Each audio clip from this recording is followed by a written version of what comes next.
इंसान की अकल एक हद तक तो अच्छे और बुरे को एक्सप्लेन करेगी, उससे आगे इंसानी अकल आजिज हो जाएगी। हो गई ये आजिज, रात दुनिया में नजर आ रहा है। होमोसेक्सुअलिटी को लीगल कर दिया दुनिया के अच्छे लोगों ने, जो अच्छे समझे जाते हैं। वजह क्या है? अपनी अकल को खुदा के मुकाबले में इस्तेमाल करोगे तो फिर यही होगा। जमशेद की गफ्फार से शादी होगी और गफ्फार की सलीम से शादी होगी। ये है अकल का हाल। इससे तो और साबित होता है कि मजहब की तालीमात के बगैर, खुदाई तालीमात के बगैर इंसान का बच्चा नहीं बन सकता। वो काम करेगा जो गधे घोड़ों ने नहीं किया है। समझ में आ रही है भाई कि नहीं आ रही है? ये काम तो गधे घोड़े नहीं करते, जो इंसानों ने जिसको लीगल कर दिया।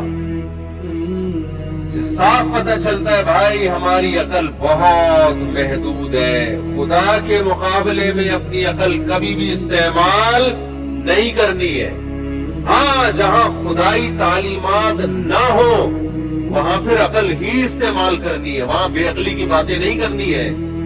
फूको वाली सरकार और मुख्तलिफ किस्म की जो मार्केट में सरकारें आई हुई है, ये बेअकली की बातें है। ये काम तो हिंदू और ईसाइयों पे जचते हैं। पता है आप, ये ईसाइयों का मजहब दुनिया में तरक्की कैसे की? पादरियों के शोबदेबाजियों ने इसमें बहुत बड़ा दखल है। एक पादरी थे, उसने किसी मुसलमान का बटवा घूम गया, उसमें बहुत सारे पैसे थे। उस पादरी ने कहा मैं बता दूंगा कहाँ रखा। उसने बता दिया, वो बंदा ईसाई हो गया। शोबदेबाजी है, मिस्मरिज्म है, हो सकता है खुद ही किसी ने। और ये काम मुसलमान भी कर रहे हैं, खाली पादरी नहीं कर रहे। ये जो रूहानी आमिल होते हैं यही ड्रामेबाजी कर रहे होते हैं। मैं बता दूंगा आपकी घड़ी कहाँ रखी है, खुद कम वक्त ने चुराई होती है, अपने बंदे भेजे हुए होते हैं और फिर बता देते हैं। एक आमिल है, बड़ा मशहूर आमिल है, और लोग उसकी बड़ी अकीदत मोहब्बत करते हैं, बहुत मोहब्बत से मिलते हैं उससे। उस कम वक्त ने अपने बंदे छोड़े हुए, लोगों के घरों में इंक्वायरी करना, किसी के बारे में पता चल जाए ना थोड़े परेशान है तो खुद अपने बंदे भेज के उसकी अब्बा का नाम, अम्मा का नाम वगैरह वगैरह। फिर जब वो बंदा उस आमिल के पास जाता है तो तुम्हारी बीवी का नाम ये है, तुम्हारे मामू का नाम ये है, और ऐसे देख रहा होता है जैसे कुकड़ी के ऊपर ना, जैसे मैं तुम्हारे हमजाद से बातें कर रहा हूँ, हमजाद तुझे बता रहा है। सब ड्रामेबाजी है। तो मेरे भाई, ये हकीकत जिसकी समझ में आ जाए ना कि हमें अल्लाह ने अपने लिए पैदा किया है। इबादत का लफ्ज भी अल्लाह ने इस्तेमाल किया कि इबादत गुलामी को कहते हैं। हम जब अपने आप को अल्लाह के हवाले करेंगे तो फिर हमें समझ में आएगा क्या सही है और क्या गलत। तो आज दुनिया जा रही है मादा परस्ती की तरफ। आप टिकटॉक पे, फेसबुक पे, यूट्यूब पे, हर जगह आपको पैसा पैसा पैसा पैसा, दौलत, इज्जत, शोहरत, पैसा। जब अल्लाह आपकी जिंदगी में इन नहीं होगा तो फिर जाहिर है माता परस्ती होगी ना। कामयाबी की डेफिनेशन ही चेंज हो जाती है अगर आपकी जिंदगी में मदद नहीं है।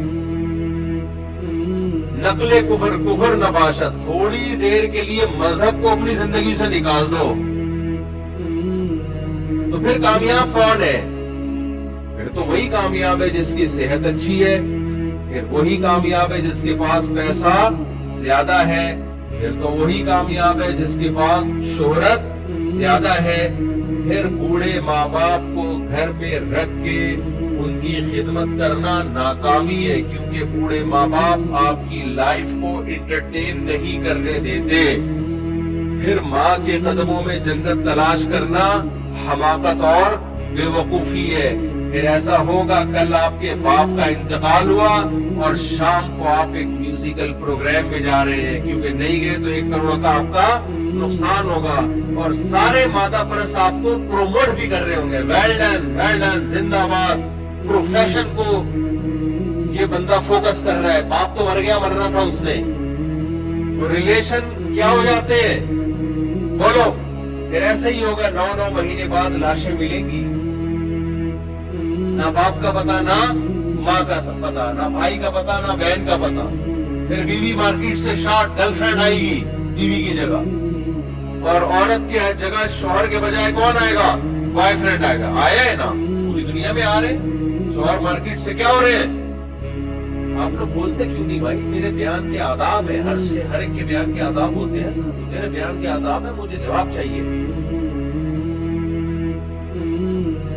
تو جب اللہ آپ کی زندگی سے آؤٹ ہوگا تو پھر گرل فرینڈ بھی آئے گی، بوائے فرینڈ بھی آئیں گے، پھر بچے بھی پیدا نہیں ہوں گے، کیونکہ بوجھ ہے وہ، آپ کو ان کو پہ خرچ کرنا ہے۔ پھر آپ کہو گے میں اپنی پراپرٹی ایک مل جائے بس کافی ہے، وہ انٹرٹینمنٹ کے لیے، پھر نہ نسل بڑھے گی، پھر ریلیشن بھی صرف مادہ پرستی کی بیس پہ ہوں گے، دوست کو چائے بھی نہیں پلائے گا۔ پھر جاؤ جا کے باہر کے ملکوں میں دیکھو، چائے تک نہیں پلاتے اپنے دوستوں کو، وہ بھی اپنے خرچے پہ۔ ہمارے ایک دوست ہے پشاور سے، وہ چلے گئے باہر کسی کنٹری میں، کنٹری کا نام نہیں میں لوں گا، مسائل کھڑے ہوتے ہیں آج کل۔ کنٹری میں گئے، بہت شوق تھا ان کو باہر جانے کا، پٹھان تھے وہ، پٹھانوں میں تو بڑی دوست کہتا ہے میں کھلاؤں، وہ کہتا ہے میں کھلاؤں، وہ تو بڑا ایک بندہ کما کے پورے خاندان کو کھلا رہا ہوتا ہے۔ وہ کہتے ہیں میں یہاں آیا تو یہاں تو سارے مطلب پرست، کہہ رہے پھر مجھے ایک انگریز دوست ملا، انگریز نہیں یعنی جو یورپ، سارے انگریز تو نہیں ہوتے نا، انگریز تو وہ ہوتے ہیں جو انگریزی بولتے ہیں، تو سارے یورپین انگریزی نہیں بولتے۔ کہہ رہے پھر مجھے اس کنٹری میں ایک گورا ملا جس سے میری دوستی ہوئی، تو ہم نے کہا چلو پکنک پہ کہیں چلتے، بیٹھ گیا میرے ساتھ، میں نے کہا چلو کوئی تو ریلیٹیو، کوئی تو ریلیشن ہوا۔ کہہ رہے ایک جگہ گاڑی روکی، اس نے کہا میں کھانا کھاؤں گا اور میں برگر لے کے آتا ہوں، کہیں حلال برگر کی دکان ہوگی، اس نے بتا دی ہو۔ کہہ رہے کمباؤں ایک برگر لے کر آیا، بیٹھ کے میرے سامنے کھا رہے ہیں، میں نے کہا میرا برگر، کہہ رہے جا کے لے لیا اپنے پیسوں سے۔ آپ اس کو مذاق سمجھ رہے ہو؟ خدا کی قسم، خدا کو اگر سوسائٹی سے نکال دو نا، ہم سب کا انجام بولو۔ اور یہ جو مذہب سے بغاوت کرنے والے لوگ ہیں، ان کو یہ بات عجیب بھی نہیں لگ رہی، یہ جب میرا بیان سنتے کہتے ہیں مفتی کیسی باتیں کر رہے ہیں، تو ٹھیک تو ہے، وہ اپنے پیسوں سے اپنا برگر کھا رہا ہے، ہم اپنے پیسوں سے اپنا برگر کھا رہے ہیں، بیگم اپنے کے پیسوں سے خود چائے بنا رہی ہے، ہم اپنے پیسوں سے خود چائے بنا رہے ہیں، کیا خیال ہے؟ اس میں کیا حرج ہے؟ ابا خود اپنے پیسوں سے کھا رہا ہے اور بیٹا خود اپنے پیسوں سے کھا رہا ہے، ابا کو ضرورت ہے پیسوں کی تو گورنمنٹ دے ان کو، میں کیوں دوں؟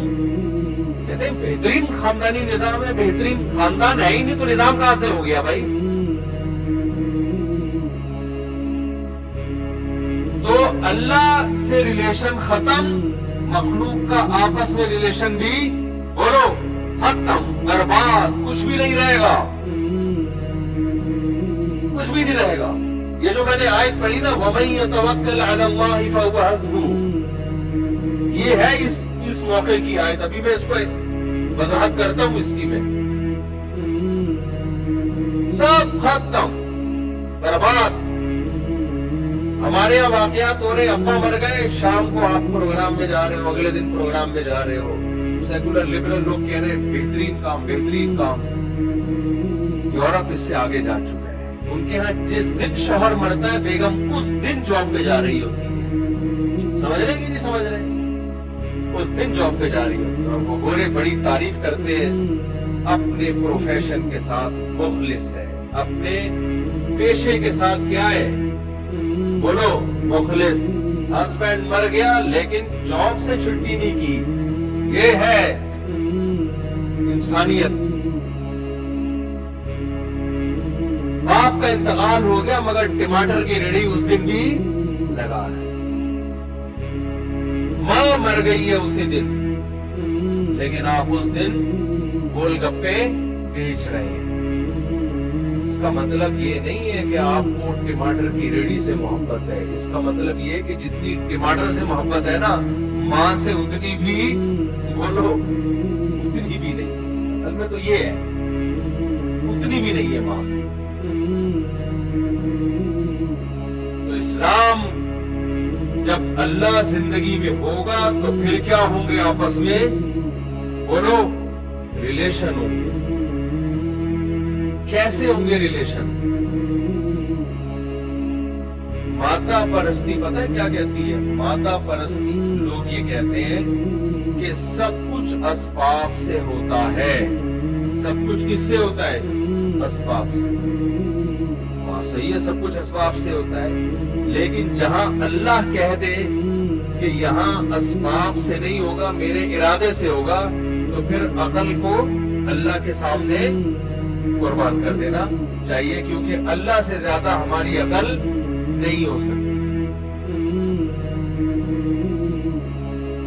मिसाल के तौर पर माता परस आदमी की नजर में कामयाबी की डेफिनेशन क्या है?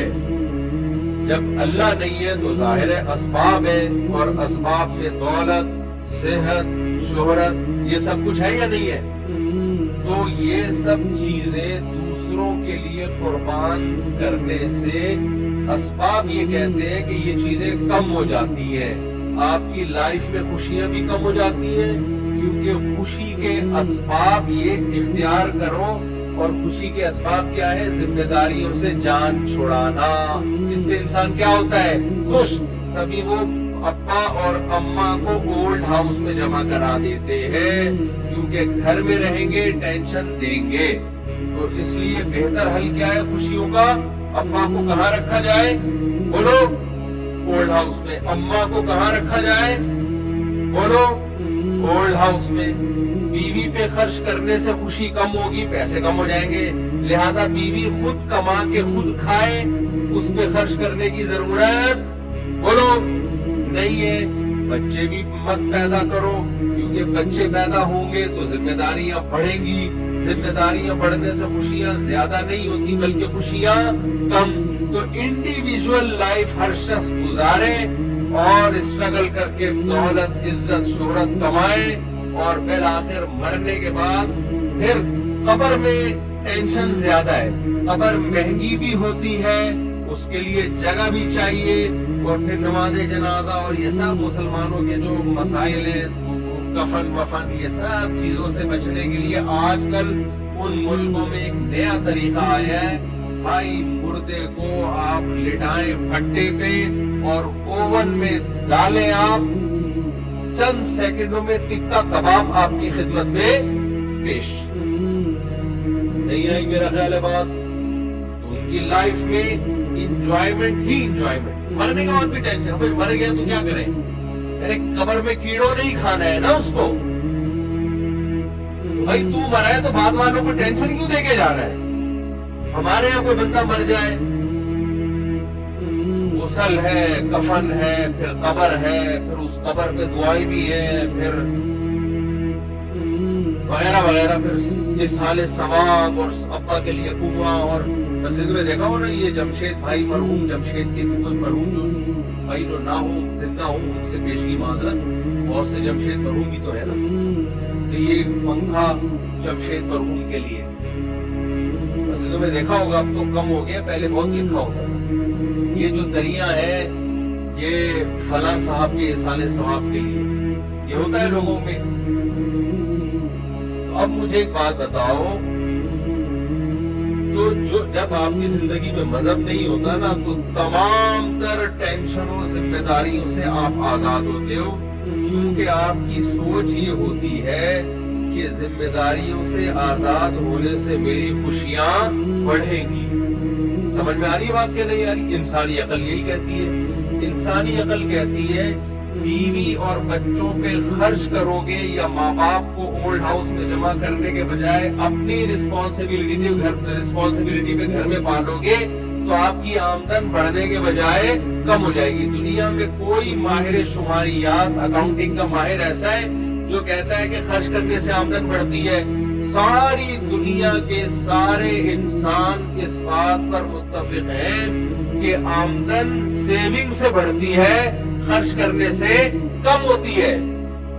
समझ में आ रही बात? के लिए आ रही है? लेकिन मजहब कुछ और कहता है। मजहब कहता है कि आमदन सेविंग से बढ़ती है, बेशक, लिहाजा सेविंग किया करो, लेकिन जहां अल्लाह ने खर्च करने का हुक्म दिया वहां खर्च करने से आमदन बढ़ती है।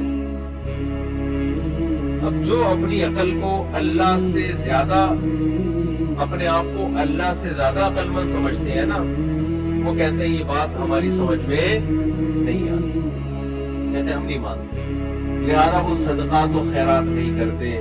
لیکن کچھ خوش قسمت ایسے ہیں جو کہتے ہیں کہ بھائی جب اللہ نے کہہ دیا تو ہماری عقل اللہ سے آگے نہیں ہو سکتی، لہذا اللہ کے کہنے پہ صدقہ خیرات کریں گے۔ میں اپنے شیخ حضرت مفتی رشید احمد صاحب رحمہ اللہ تعالیٰ کو بہت تھوڑی سی رقم ہدیہ دیا کرتا تھا، تو طالب علم تھے ہمارے پاس، جیب میں جتنے پیسے ہوتے تھے لسی میں اور چائے پراٹھوں میں نکل جاتے تھے، تھوڑے سے پیسے میں اپنے شیخ کو ہدیہ دیا کرتا تھا۔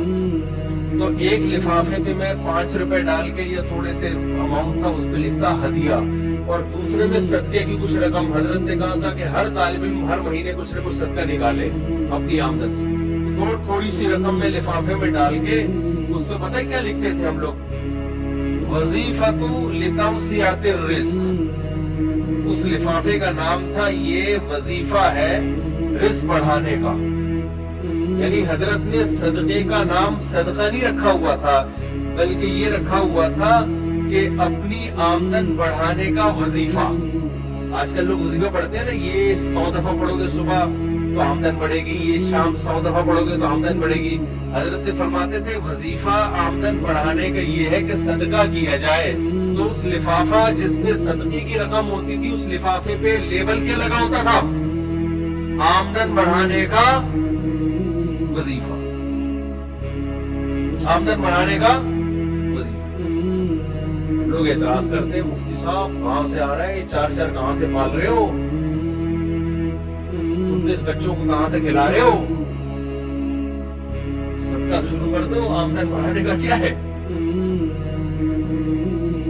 تو اس لیے قرآن نے ایک بات کہی ہے کہ اسلام سے فائدہ انہی لوگوں کو ہوگا الذین یؤمنون بالغیب۔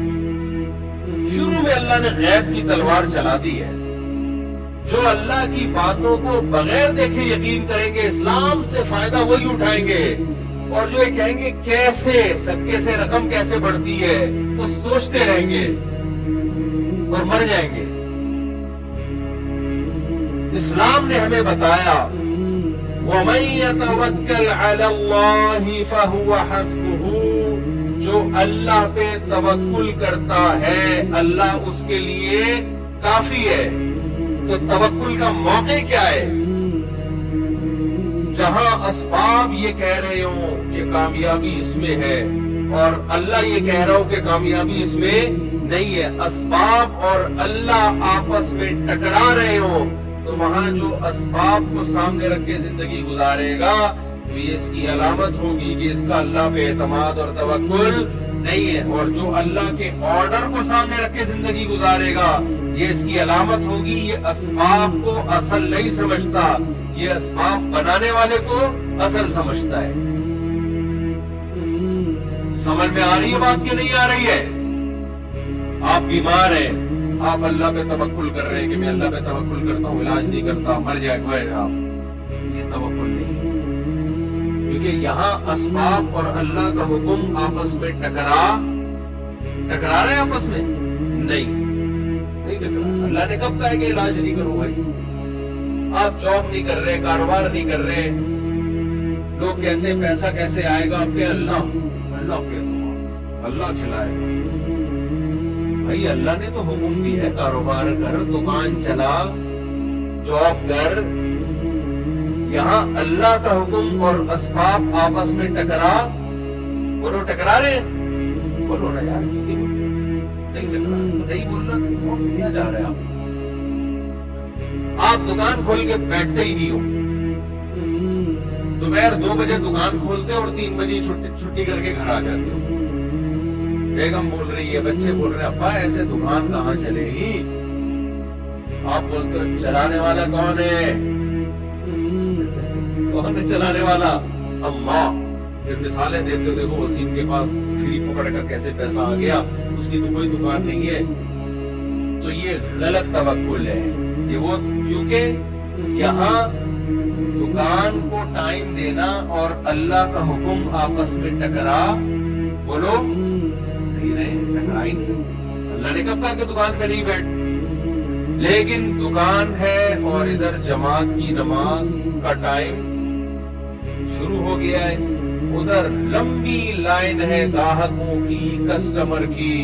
अब शटर गिरा के जमात से नमाज पढ़ने में लग रहा है कि मेरा बिजनेस का लॉस होगा, इतने सारे कस्टमर यहाँ से टूट के गफ्फार की दुकान पे चले जाएंगे और मुझसे ये टूट जाएंगे।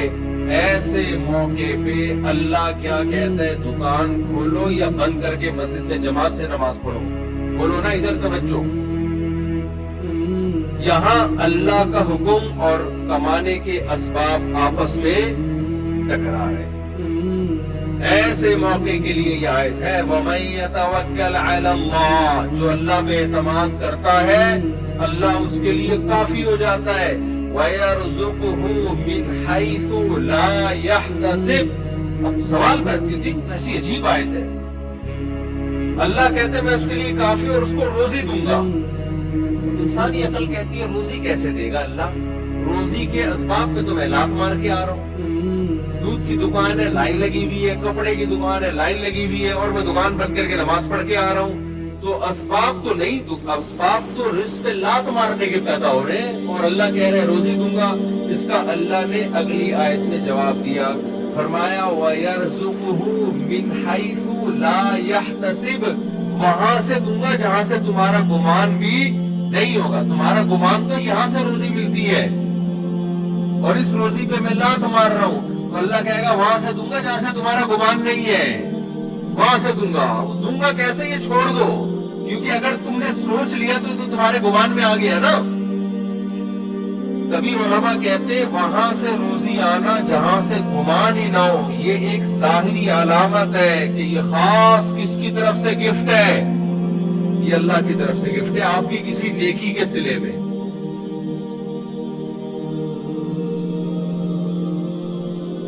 तो मेरे भाई सदका तो खैरात भी वही करेगा जो जिसकी जिंदगी में अल्लाह इन हो।